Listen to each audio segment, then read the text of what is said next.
Before we begin, you'll notice we've got a new introduction. We've had thoughtful feedback regarding our original intro, and although it captures our anger well, we understand it may discourage potential listeners. Change is uncomfortable, even more so when no evidence seems to exist and nobody wishes to defer to the wisdom of future research.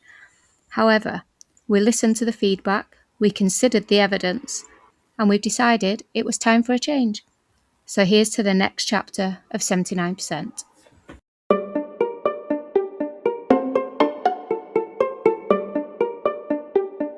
Welcome to 79%, the podcast that gives physician associates permission to speak.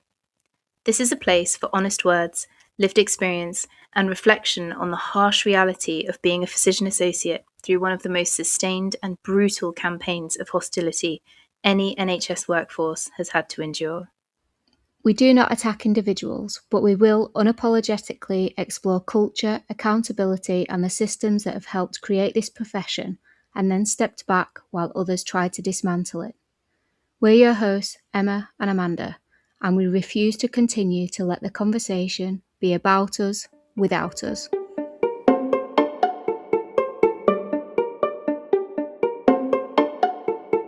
Thank you for joining us for episode 7. Today we are talking about the proposed change from physician associate to physician assistant, where it came from, what that consultation is really asking, what the General Medical Council has said in response, and what this entire exercise is costing, not only to PAs, but the NHS and the taxpayer. Before we ask whether physician assistant is a good title, we need to ask a more basic question. What exactly are we being consulted on? Because this is not a standalone consultation about the name of one profession. The title change is tucked inside the Department of Health and Social Care's consultation on the Draft General Medical Council Order 2026, which is a wide-ranging 76-page piece of legislation intended to overhaul how the GMC regulates doctors, physician associates, and anaesthesia associates. It deals with the GMC's constitution and governance, education and training, registration, fitness to practice, appeals, evidence-gathering powers, protected titles, transitional arrangements, and recommendations arising from the Mann Review into racism and regulatory accountability. Then, inside that enormous package sits one highly charged question about our professional identity. Do you agree or disagree that physician associates should become physician assistant and be protected in law? That is a bizarre way to handle a question with such profound consequences for one workforce. It means the proposed erasure of an established professional title is not being considered through a dedicated naming consultation with its own evidence, alternatives, equality analysis, and implementation costs. It is one question with a much broader regulatory order, alongside reforms that have almost nothing to do with what PAs are called. The timing is also very odd. When the deadline was extended by 4 weeks, the official explanation was that respondents needed more time for questions related to the Mann Review. The consultation was not extended because the PA title question had suddenly been recognised as complex, controversial, or inadequately explored. Is this genuinely an open question? The consultation asks whether people agree or disagree with one pre-selected answer, physician assistant. It does not first ask whether the existing title should change at all. It does not ask respondents to compare several plausible names. It does not explain which alternatives were examined, how patients responded to them, or why each was rejected. It is not a naming exercise. It is a yes-no vote on the Leng Review's chosen wording. And by the time the public was asked, the direction of travel had already been made very clear. The government had publicly accepted the Leng Review's recommendations, subject to the legal processes required to implement them. The BMA had already called for the return of physician assistant. The Royal College of Physicians Council had already agreed that the title should change to physician assistant, following recommendations from its resident doctor committee and PA oversight group. Of course, none of this proves that the consultation outcome is predetermined. A statutory consultation can still lead to changes, but it creates an extraordinarily powerful appearance that the decision has already been made and the consultation is there to complete the paperwork. The consultation is framed as implementation. The proposed replacement is already named, and the major institutions are already speaking, as though the destination is settled. The GMC's formal response makes that sense of inevitability even stronger. It begins by acknowledging that it does not have a role or remit in determining professional titles. It then agrees with the proposed change because the order is intended to give effect to the Leng recommendation. It says that once the legislation is amended, the GMC will incorporate the new terminology into its rules, policies, and guidance. That is striking enough. The regulator then says the name is not for it to determine, but simultaneously accepts the chosen name and describes the operational work that will follow. However, the most shocking part comes in its answer about whether the old title should remain protected alongside the new ones during or after transition. The GMC argues that the law should not allow a registered PA to choose between physician associate and physician assistant, because that would undermine the purpose of the change. Its stated preference is that protection should remove the existing titles completely so that it is an offence to continue using these, and it specifies that this should apply regardless of whether the person is registered with the GMC. So let's pause for a second on what that actually means. This is not merely a proposal to stop an unregistered person impersonating a regulated professional. It's a recommendation that a properly qualified, properly registered PA could commit an offence by continuing to present themselves professionally under the title in which they trained, qualified, were employed and were originally registered. That's not the current law, and the final legal drafting has not yet been decided, but it is the GMC's published position. The old title would not simply fade out through ordinary transition. It would be legally extinguished. The profession would be required to stop using its own name, and the regulator favours an offence robust enough to apply even to its own registrants. There are practical consequences too. The GMC itself recognises that the change would require significant work to update systems, documentation, and means of identification. Every employer would then have to deal with contracts, job descriptions, rotas, electronic records, badges, lanyards, websites, patient leaflets, policies, recruitment materials, and countless local documents. Yet the consultation does not present the title change to the public with a clear, consolidated bill for all that work. So why physician assistant? That remains the central question, and neither the review nor the consultation properly answers it. The Leng Review says the title should reflect a supportive and complementary role within the medical team. Nobody disputes that patients deserve clarity. Patients should know whether they're seeing a doctor, a PA, a nurse, a pharmacist, a paramedic, or anyone else involved in their care. They should understand the professional's training, limits, regulation, and the relationship to the wider team. But assistant does not explain any of those things. It communicates hierarchy, or at least subordination. Hierarchy and clarity are not the same thing. The proposed title may create a fresh confusion of its own. The consultation itself acknowledges that some NHS employers already use physician assistant for a helpful but unregulated role involving a mixture of clinical and administrative duties, roles that do not require the physician associate master's degree. It is an entirely different job. Therefore, the solution to confusion seems to be to give one regulated profession the same title already being used locally for a materially different, unregulated role, and then require those existing workers to stop using it and change their job title. That is self-evidently not clear. What is missing is comparative evidence. Where is the study in which patients were shown physician associate, physician assistant, and other possible titles, given a consistent description of the role, and then tested on what they understood? Where is the evidence that assistant improves recognition of qualifications, supervision, or accountability? The review gathered a great deal of opinion, but it did not publish a comparative naming trial demonstrating that this specific word, assistant, solves the problem.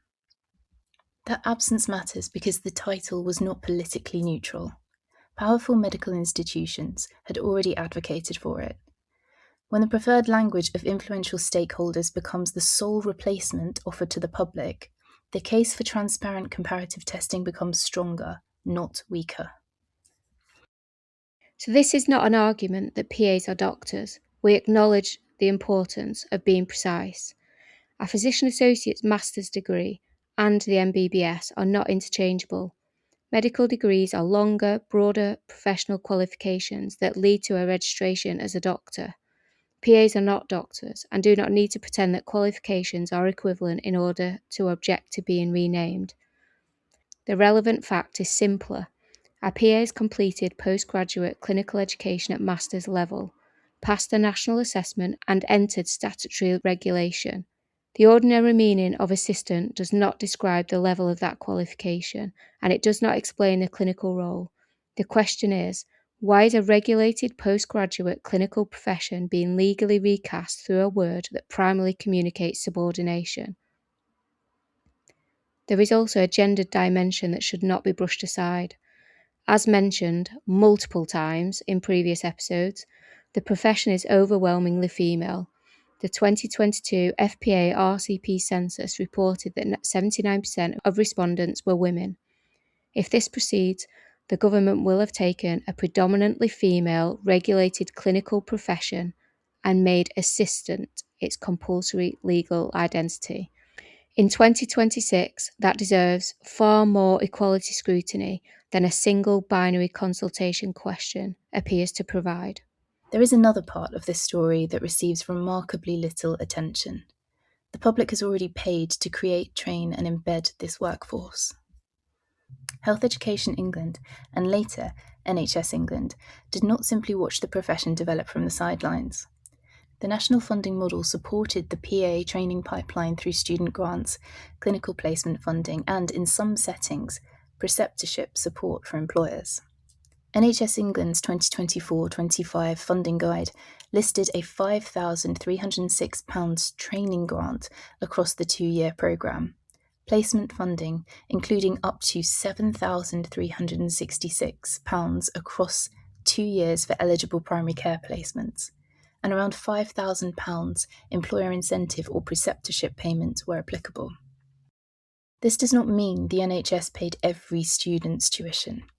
It generally did not under that model, and not every trainee attracted every payment. Many PAs also took on substantial personal debt, moved home, left previous careers, and completed an intense postgraduate course, because the NHS and its national bodies were actively presenting this as a profession the health service wanted and intended to expand. Employers then spent public money recruiting PAs, supervising them, creating posts, developing governance, training teams, and building services around them. Patients were introduced to the title. Universities built programs, the Royal College of Physicians developed and delivered the national assessment. National policy encouraged the workforce to grow. Now, the public purse is paying again. For the Leng Review and its commissioned work, for civil servants, lawyers, and regulators to develop and consult on new legislation, for the GMC and NHS bodies to change systems and guidance, and, if the proposal proceeds, for every employing organisation to carry out a large-scale rebrand. We do not have a transparent total bill for the Leng Review in the published material we have examined, and the local cost of this controversy is even harder to count. How many hours have been spent in board meetings, governance meetings, HR consultations, union meetings, legal discussions, workforce reviews, and crisis management? How much clinical and managerial time has been diverted into rewriting policies, pausing recruitment, reviewing posts, managing grievances, planning redundancy, and trying to keep distressed staff functioning? Those are not imaginary costs merely because they do not appear on one national invoice. They are opportunity costs paid across hundreds of workplaces, time that could have been spent on patient care, training, service improvement, and reducing waiting lists. Governments must be allowed to correct policy when evidence changes. Money already spent is not by itself a reason to preserve a flawed system. But value for money requires the proposed correction to be evidence-based and proportionate. Neither the review nor the consultation presents comparative evidence that changing associate to assistant will measurably improve patient understanding. So, what exactly is the taxpayer buying? Greater clarity or another expensive round of institutional upheaval? A safer service, or new badges, contracts, websites, legal offences attached to a title that may be no better understood than the last one? And I wonder what that cost is compared to full pay restoration. Before public money is spent implementing this change, taxpayers deserve a transparent account of the review's costs, the projected national implementation cost, the burden on individual NHS employers, and the evidence that the chosen title will deliver a measurable benefit. Otherwise, the same state that funded the profession's creation will be funding its own linguistic demolition, without showing that that demolition solves the problem. So, what would genuine clarity look like? If patient understanding is the goal, then test patient understanding directly. Give patients consistent explanations of the role. Compare possible titles.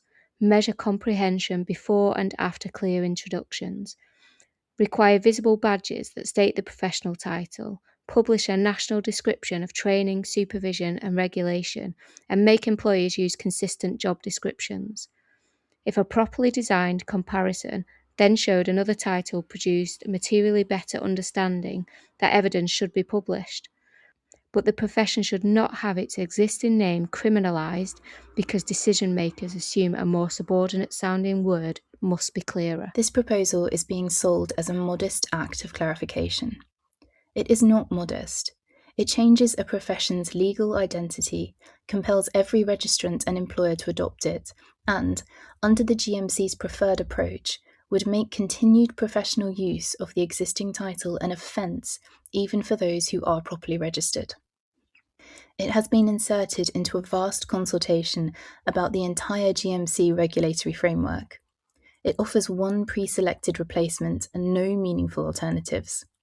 It arrives after the government and influential medical bodies have already endorsed that replacement, and it would generate another wave of public expenditure across a health service that has already paid to train, recruit, and integrate the very workforce now being renamed. If the evidence shows that physician assistant materially improves patient understanding, publish that evidence. If the projected benefits justify the national cost, publish that calculation. If alternative titles were examined, show us the comparison. But do not pretend that calling a master's qualified clinician an assistant is a serious act of clarity.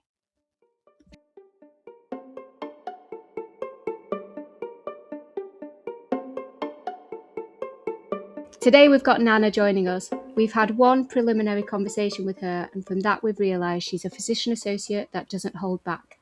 We're not here to introduce Nana formally. She'll do a better job of that herself. What we will say is how grateful we are that she's chosen to speak here. As our listenership is growing, more and more people are coming to this space. Some are disillusioned physician associates who need to reconnect with their colleagues, and voices like Nana's matter a lot. This is about reminding ourselves and everyone listening that this profession still has real value, real skill, and real people behind it. We are honoured when guests like Nana show up, speak up, and help all of us see clearly again. Nana, can you just tell us a little bit about yourself and how you became a physician associate? Okay, so my name is Nana. I work as a PA in Oxford. I've been doing that for the past 9 years. I trained as a PA in Aberdeen, Scotland, and I did my undergrad in pharmacy in Reading. I wanted to be a PA because I was looking for something different that would not take that many years and not be a financial burden at that stage in my life, which will cost me quite a lot if I want to do medicine. So I looked for a course that will pique my interest and explore existing or build an existing foundation I've had in pharmacy. And I come across, the first time I came across it was actually on the BBC. They were interviewing a PA on BBC. And I paused, it's a St. George's PA, and I paused it and I went online and did some research. And that was the first time I came across a course. At which point, 5 universities were offering it. So St. George's, Worcester, Birmingham, Aberdeen, and one other university, which I applied to. That was the only university offering it. And I got into Aberdeen and I chose to go there and thoroughly enjoyed it, finished my placement and looked for a job. At that time, the job market was fairly open. But the job in Oxford was one that I got an interview for, and I really liked the team that interviewed me and their vision for the profession and the support that they had to offer. And I've been in the same place for the past 9 years. It's been a great experience. Obviously, as the years have gone on, there's been challenges that I guess we're going to get into, but that's a little bit about me. Really good, and shows actually how valued you are that you've been in the same job for 9 years. They must be more than happy with your performance. It's been a mutual support, that they took on a profession or people from a profession that they didn't know very much about and were willing to learn, willing to listen, willing to invest. And the fruits they are enjoying today is because they took time to water the tree. They did the work. And I see a lot of job ads going out looking for experienced PA. Someone has got to do the foundation work. I hope that a lot of employers will open the doors to take on new PAs and build them. That one of the benefits of the PA is that because we are flexible in an adaptation and our training, you can't build on the basics, the foundation that we have to suit the needs of the department because you're long there, you're there for the long haul. So every department can have a bespoke use of their PAs within a curriculum framework that is safe for the patient and beneficial for the department and so forth. I mean, the list can go on, but my department has chosen to do that for the PAs. A shining example to what can be done if people are willing to invest and listen and support. Absolutely.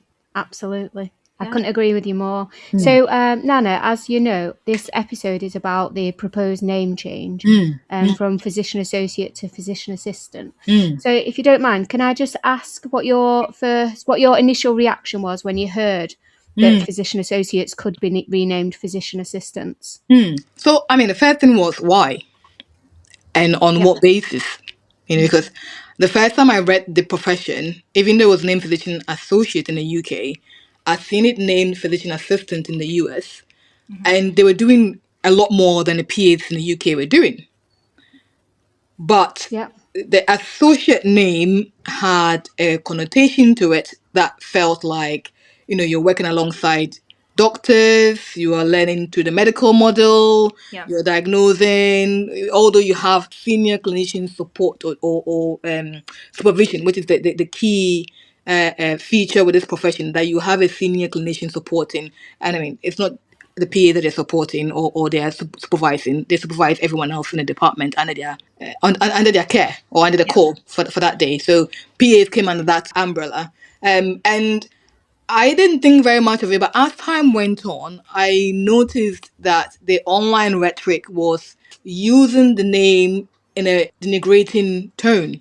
So in the US, the PAs have gone on to do master's program, PhD programs, they've expanded and become specialists.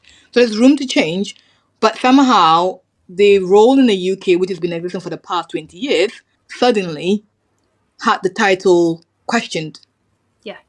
So the concerns about the title and from I'm just going to pivot a little bit from the reason why the name is being changed from the Leng review which was commissioned last year. The reasons they gave was one that required evidence, and this review did not back that up. So you want to change the name, which is okay, fair enough. The question being asked is this profession causing any harm to any patient? Conclusion was there's no evidence of any harm in terms of safety, right? I'm just giving a nutshell here. So if you don't have evidence of harm, I don't understand how you go into changing the name. Reasons, they talk to patients. I think some patients understand, were confused what the PAs do and how is it different from a doctor. Okay. So if I came to you and I said to you, I'm called Nana, and you don't understand what Nana means, surely the next best thing is to explain, raise awareness about Nana, and not without evidence recommend that I change my name to something else. I couldn't Absolutely. agree with you more, Yeah. Nana. That makes a lot of sense. So without evidence, what is the other reasons why you're changing the name? And if we allow this to go ahead, what is stopping you from coming back in the future and saying, actually, I don't like this part about you, I want to change it again? You have nothing to stand on because you've allowed the first change to go ahead without any pushback or questions. I'm here for all the changes you want to make, but bring evidence. Absolutely. If you want to make the changes for the betterment, bring evidence. Yeah. Yeah, absolutely. Yeah. And so, do you remember the very, very first suggestion that you heard that the name was going to change? I mean, this was whispers. So Yeah. someone messaged me on WhatsApp and said, "Oh my God, have you heard that they're thinking of changing physician associate's name to physician assistant?" And I'm like, you know what? I don't do online. I don't read anything online. I try and stay away from all this.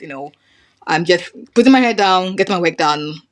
Unless it is changing by law, I'm not going to buy into it. So I've sat on the fence and watched from outside for a long time, just hearing what is going on. I don't want to get a Reddit account or Twitter Yeah. page. So I just stayed on the professor. That's the first time I heard. Someone messaged me and said they've seen and then someone sent me a link to a news article. It's a news outlet that I'm not really familiar with. So I was like, it's just online talk. Yeah. The shocker came when the review itself was released.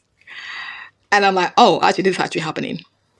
Yeah. Yeah, that's really interesting, Nana, because you don't have a social media presence or social media account. But actually, long before the Leng review, we were being referred to as assistants on social media in Right. derogatory terms, like, assistant make the tea. My assistant gets paid more than me. And that was a big BMA campaign during the strikes. Yes. Our assistants get paid more than us. No. So if you don't have an online presence, then obviously the first time you'd hear it was round about the Leng review. But it was about, so it probably was a shock to you, whereas some of us were actually expecting something like this. But I have to admit, personally, I didn't think the issue was with associate. I still don't. I think the problem is with physician. Yeah. And that's, this has purely been changed. This is my opinion only. This name change has come about because of the doctors. That's it, because that's what they want, and this is how it's going to please them. Of course. I mean, if you read the Leng review, she made it clear that it was important to listen to the doctors because they were the ones through BMA. I won't say all doctors, but those who were through BMA approached the powers that be and said, look, we need to do something about this. Commission a review. I'm all here for a review, but you make sure that the review is independent, fair, and unbiased. Having doctors review PAs, so a doctor body of about 300,000 registered doctors, reviewing PAs who are 3,000 on behalf of a group of doctors who are complaining, you don't have to know how to work maths out to see where the results are going to favor. Yeah. If you want objective evidence, data, let an external body do the research. Someone who has no buy-in, who has no biases to do the research. Yeah, as in don't let a doctor lead the review. Simple. Yeah. Investigating yourself on behalf of others, you're not going to implicate yourself and say, oh, actually, I'm in the wrong. Because you're not going to see clearly. Yeah. Yeah. And Yeah. also, what's happened to people who haven't agreed I about 100%. the anti-PA stuff. So why would you, as a doctor, Indeed. put yourself in that position where you're Indeed. hated on by a Indeed. real loud majority on Twitter? Indeed. But we need Indeed. to bear in mind that actually these, in the grand scheme of things, are minority of doctors, in my 100%. opinion. 100%. 100%. And we need to be very careful with using this review as the yardstick that you measure every PA coming along. We need more research. We need more information. We need objective evidence. Again, I mentioned to you guys, the patient's safety is at the center of it. It needs to serve the patient. It needs to serve the general public and the taxpayer whose money is being used to train the PAs. if this is not the center of it, then we need to really question why you're making a change, because you were given a whole year to give evidence and you couldn't go one way or the other, and yet have managed to generate 18 recommendations, including name change. Yeah. Yeah. So, Nana, do you think the profession or us as physician associates were adequately consulted before this proposal for a name change was ever put forward? Short answer, no. 1 year on, I'm aware of a consultation. 1 year on. And they've advertised it everywhere. We've all heard that there's a consultation deadline 21st of July. That's 1 year after the review. Surely you want to do that before the review. Yeah. But That's if what you're a going to make the consultation is, isn't it? recommendation, yeah. Indeed. And that should be done before the review. Yeah. And to be fair, this consultation is not objective evidence. These are people's opinions, people's thoughts, Yeah. right? So that can form part of it, but they need to get hardcore data, objective of anyone's input. What about the fact that the GMC's kind of already shown their cards on it? Not that the GMC decides; it's DHSC doing the consult, isn't it? But how did you feel about the GMC's response? Yeah. I'm pleased that regulation has come into effect, and the GMC is a great foundation to start with. However, given who they represent, they can't truly be unbiased by nature. They are there to work for the majority of the people who are doctors. So they've taken us under their wings, but they can't truly be all about PAs when there's this opposing agendas in the background. Yeah. I think for me as well, though, I think we need to remember that the Yes. government have accepted the Leng review. So the GMC, I feel, can't come out and say, no, we don't agree with the name change. I think what they've said is, we agree with the name change if that comes out as, if that's accepted by the government, because then it will go through Parliament and it will become a change in law, won't it? That's a fair point to make.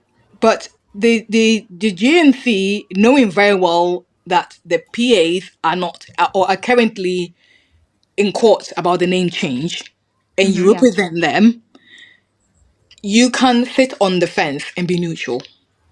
You're just here to regulate and enforce standards. Yeah. The repercussions of the name change, if you ever attend any of these meetings, they are not involved in pay. They're not involved in the daily running of the PA. Yeah. The name change has this implication that the GMC is not really involved in. Yeah. So Yeah. you can sit on the fence and let those who are dealing with these make the decision, give you the final say, and your job is to implement it. But with that reply they gave, I don't know whether you took note of the last paragraph, that anyone who then uses the physician associate name will be held accountable by law because it becomes illegal at some point.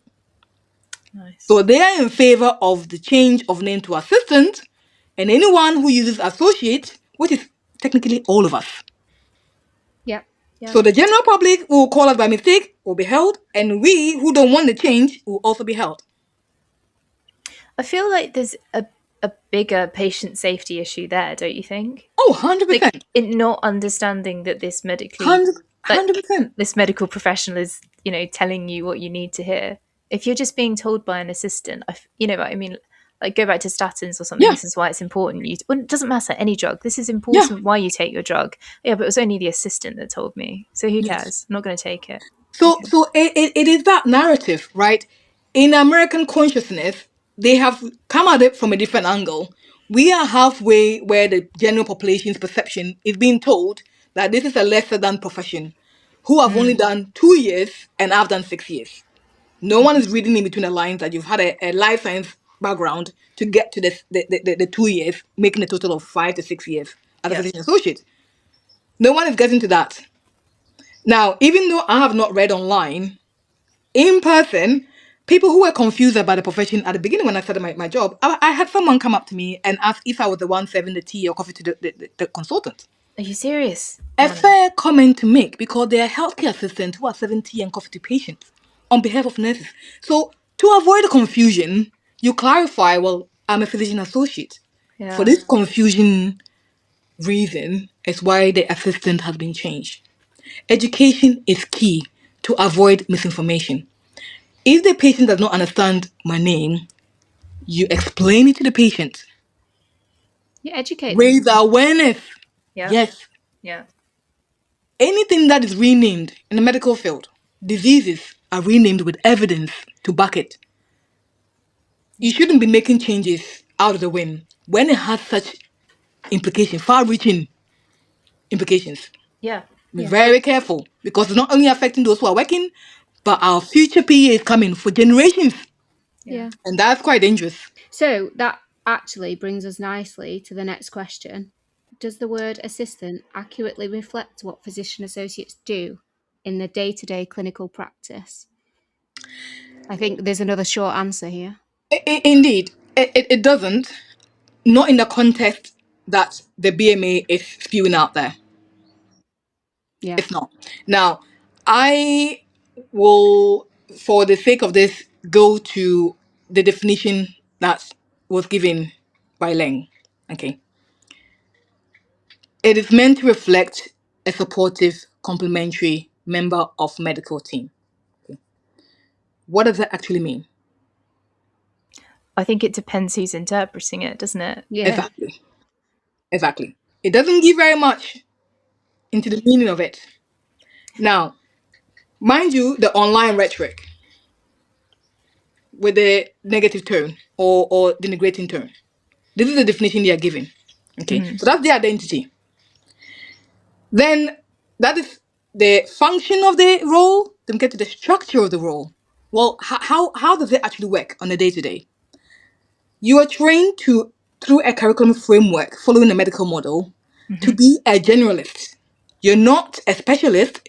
You look at the common presentations that plight human beings that the NHS support, and you have to have a basic to moderate understanding within your limitation, and that can change from day one. What you're able to see and understand should improve on year one or year two. Okay, so the same presentation you might be able to see in day one with limiting understanding. As you go on, the supervision changes and you get better at it. You pick up certain things because you're there for a long time. Absolutely. And you learn because you have the capacity to learn. Exactly. Yes. So that supervision changes as you go along, and the role takes on that shape where you train to the medical model, you follow curriculum framework, you maintain your generalist knowledge, and you work along the doctors. So the analogy I gave you was that a fully fledged PA with a good experience, there's a constant consultant on site, there's a physician associate, both are regular fixtures in the department. And due to the nature of the medical training, the doctors rotate every 6 months, every 4 months, and the foundation does not shift because you have a stable foundation. You have people coming in, and then you get, inducted in the system, and then everything works. It's not the perfect system, but it's better than rewinding the clock every 4 months, every 6 months. And it's safer. It's not just better. You've got people that Continuity know of care. that. Yes. The heart failure patient has not suddenly changed his symptoms in 4 months. It's still ongoing. Yeah. Right? So you work with your colleagues alongside. My colleagues help me with prescription things, and there's genuinely some good doctors who have seen the value of their PAs and are willing to support. Either my consultant will help me with my prescription, request imaging, or my colleague. And then sometimes we have genuine conversations. Like, what do you think about this? Yeah. What are your thoughts on this? The interest is to serve the patient. Yes. Yeah. So whatever conversation we are having, it's not about me, it's not about what I want, my pay. No. Is this actually going to benefit the patient? Is your job here going to benefit the patient? So we have that complementary support for each other. And if you're struggling with your ultrasound guided cannulation or your very difficult cannulation, I've been there for a long time. I've had that training. I can help you. Yeah. Wouldn't it be nice when we all finish on time and go home because you supported me and have supported you in the interest of patient safety and care? That is the vision. Nana, where, like, how was that ignored in the loan review? Not that I keep wanting to drag this Because back, but there is how a was that? narrative online that was brought to the review, and because of the biases, they couldn't see beyond it. So an objective look at it from outside will be beneficial. Yeah, I've got no words to agree with you more wholeheartedly than I do. I just feel like I'm sat here going, Yes, absolutely. Yeah. So you have the function, you have the structure, and if you dismantle the identity or the function, you dismantle the structure or how the day works, okay? And then your question is, well, if you can't do this, you cannot, if your name is this way and that's how we see your name, if you cannot see this kind of patient, why am I paying you this much? Yes. Are you worth my money? So that's the thing to attack. Okay, are you worth my money? So once you get rid of these three, what is left? What is left? You can't, whatever is left, you cannot put the title advance on it because I'm not sure where we advancing to. We can't be advanced assistants, No. right? Yeah. Advanced assistants that cannot see undifferentiated patients. That cannot. Yeah, sorry, Nana, but that is exactly what Leng said, actually, isn't it? Yeah. She said there should be an advanced role. You should all be assistants, and you can't see undifferentiated. So, and I'm gonna give you a second analogy. Go on. You have a bird whose DNA is to fly. Okay. You clip the wings and you advance into the air. What do you think is gonna happen? So you've taken their name away. You've taken its function, ability to fly, and you've advanced it in air. I'm using the word advanced on purpose here. You've put a title on it and you've thrown up in air to work. What do you think is going to happen? It will fall. 100%. This is setting us up to failure. The aim is to discredit the profession, make it less worthwhile for anyone to employ the PAs, which is exactly what they want because they are threatening that we are taking their jobs. On the headline, that's what it says, but 300,000 of you and 3,000 of us, I don't know how we are taking your jobs. There's no chance, is there? 100%. Now, I'm not here to say that there's no substance to the argument they're making. The employers who, because there was no legal framework to hold them accountable, were using PAs to plug gaps that they were not meant to use PAs to do. I'm hoping that GMC will be looking at those and be holding them accountable to protect both the PAs, the doctors who are in training, who need training, and the patients. Yeah. That's what they should be doing, I think. I think that's a really good point, Nana, because me and Amanda, we regularly call out PAs who are not working, within their capabilities to what they were employed for. We're not here to fill gaps. It's as simple as that. No. We're not here to take on the role of a doctor. No. And people that are doing that, people that are, working beyond their competency should be held to account. It's those that are giving the rest of us a bad name. Indeed. But then that's the position they've been put in when they've been employed, isn't it? Without appropriate supervision. There's nothing. We are asking for supervision.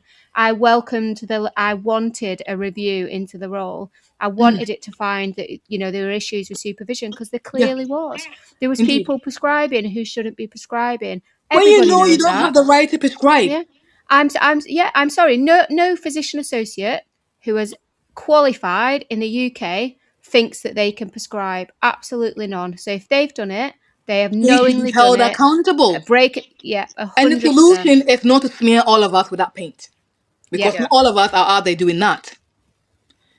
Going to introduce yourself to a patient as a doctor where you're not is as disingenuous as calling yourself physician assistant, because you're not. Well done, Nana. Yes. And I also think not correcting people when they refer to you as a doctor. We all correct patients, but letting colleagues think that you are a doctor is as bad as calling yourself a doctor. Or colleagues who don't know anything about the profession, because that's an opportunity to educate. Yeah. There is just no excuse for it at all. If somebody walks into our office or sees me on the ward and calls me a doctor, I'm not a doctor. I'm a physician associate. It's not difficult. And the solution to that, if you came and call me Emma and I'm not Emma, you educate. So I'm not Emma. If you want to speak to a doctor, that's a doctor there. Yeah.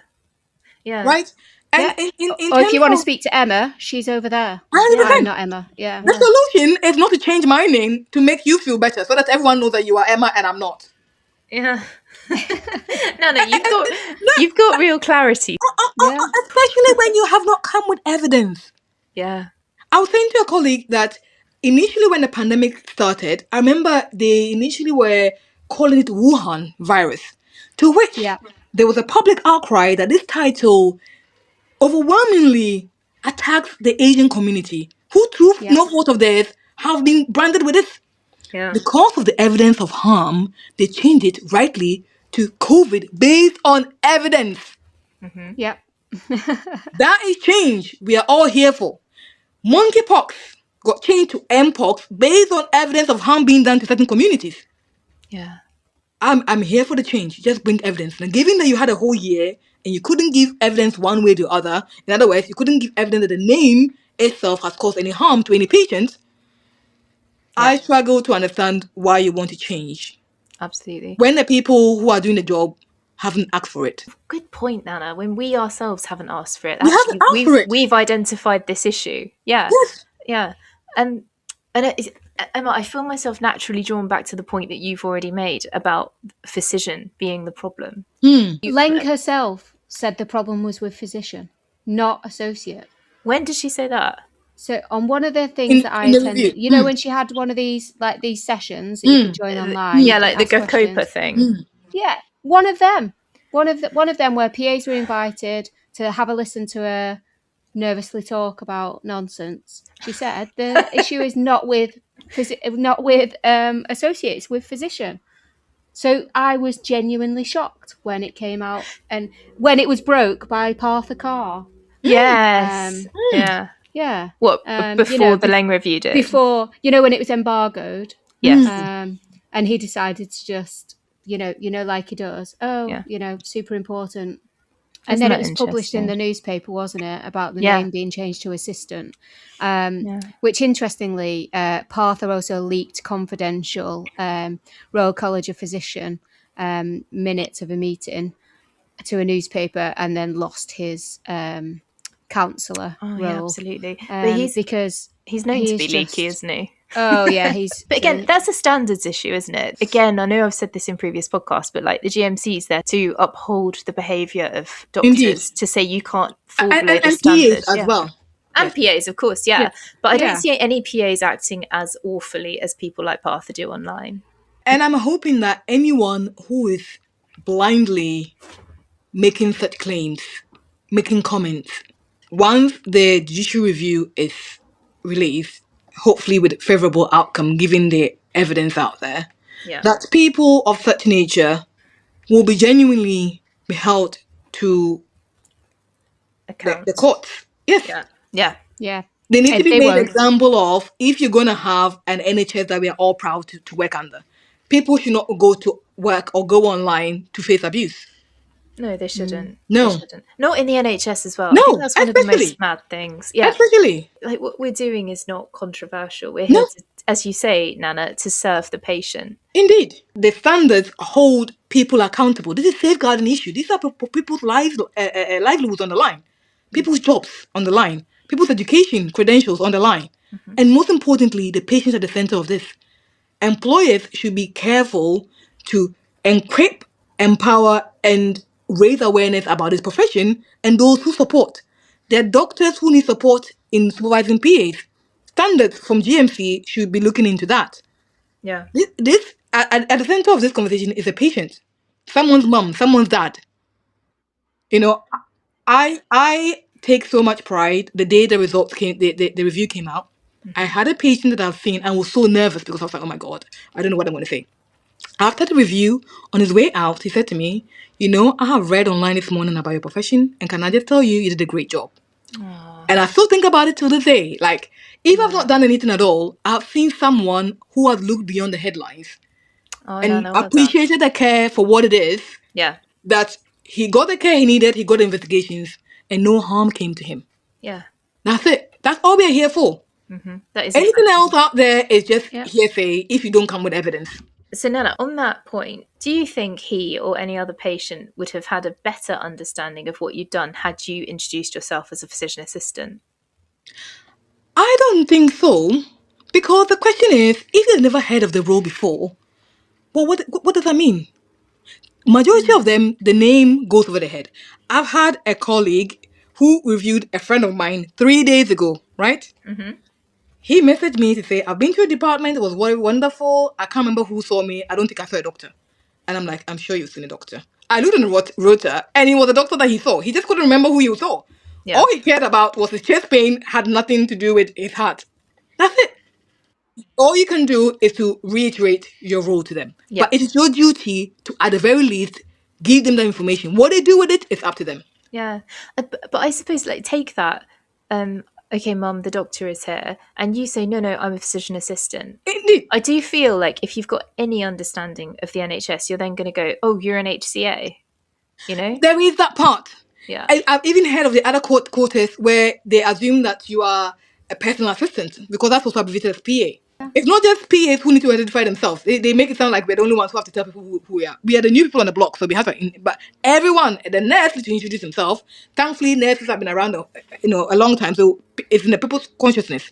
A doctor in people's consciousness. Me, that I'm not in your consciousness, I take my time to explain myself to you. The solution to lack of clarity about my name is not to change it. No, totally. But then, Nana, you just made me think again. So there's so many different levels of doctors as well, aren't there? 100%. Like, how do you ever really understand who you're seeing or how much experience they have? And do you know what? Great point. I've never heard a doctor go, oh, I'm one of the F1s. No. I'm one of the F2s. Ooh, Emma, oh, hi, I'm good one of the point. F1s.